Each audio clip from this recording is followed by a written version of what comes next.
Globalization is a process by which the world is becoming increasingly interconnected as a result of massively increased trade and cultural exchange.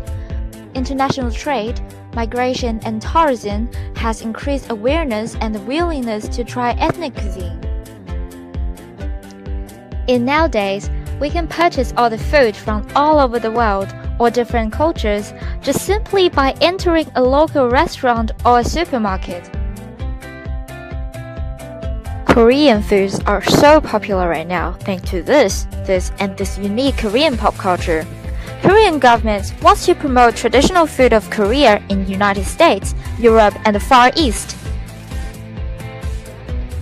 The export of traditional food can enhance a nation's image, promote tourism, and increase the sustainability of local agriculture.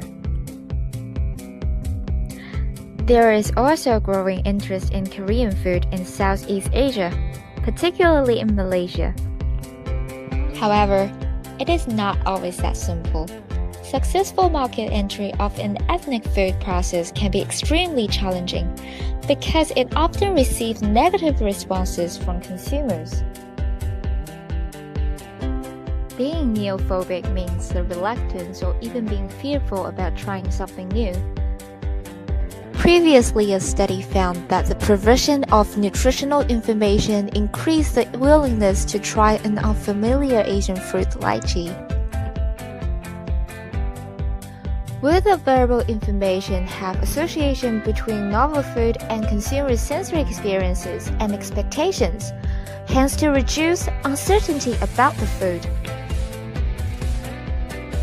It is expected that the liking of novel ethnic food will be influenced by not only prior exposure to the target food, but also general experiences and knowledge about the cuisine. Will the provision of information familiarize consumers with novel ethnic food, and to increase acceptability of it? Korean traditional HMR products are tried for Malaysian consumers. Hopefully, we can find more effective strategies to increase acceptance of ethnic food on foreign markets. And here comes the methodology. As we know, there are two hypotheses to be tested.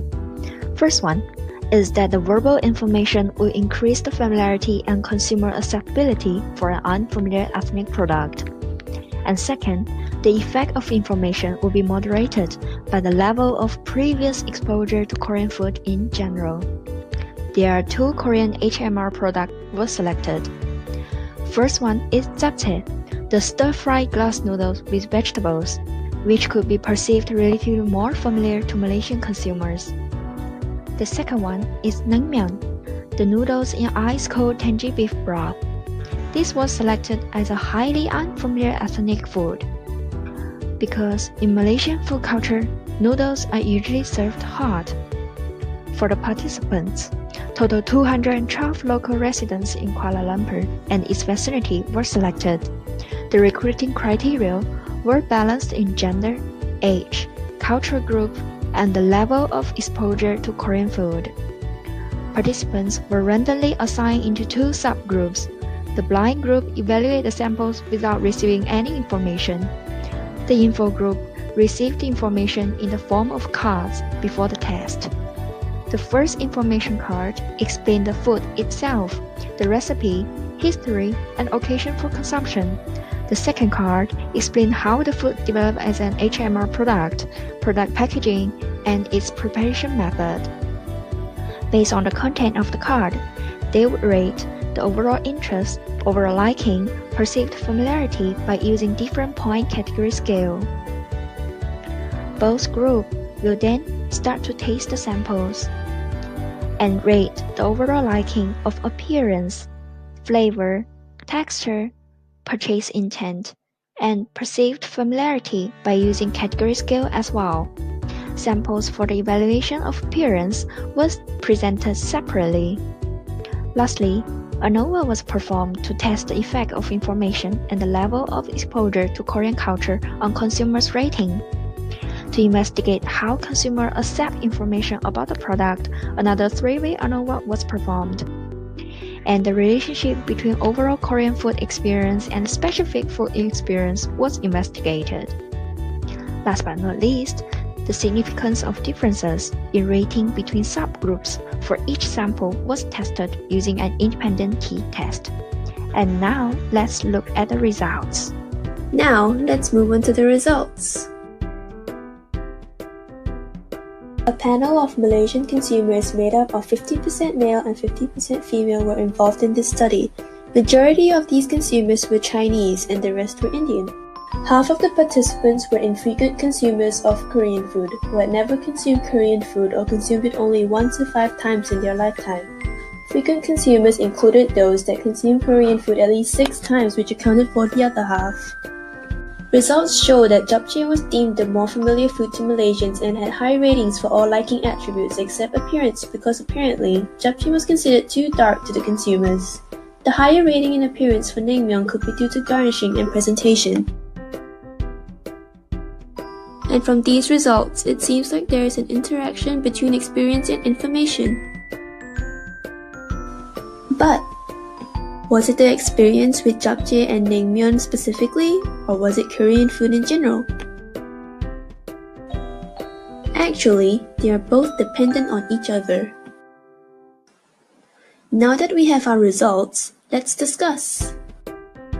From the results, information increased ratings for the experienced group and decreased acceptability of the inexperienced group, suggesting that the familiarity formed through previous experiences was more critical in developing a liking for a novel food.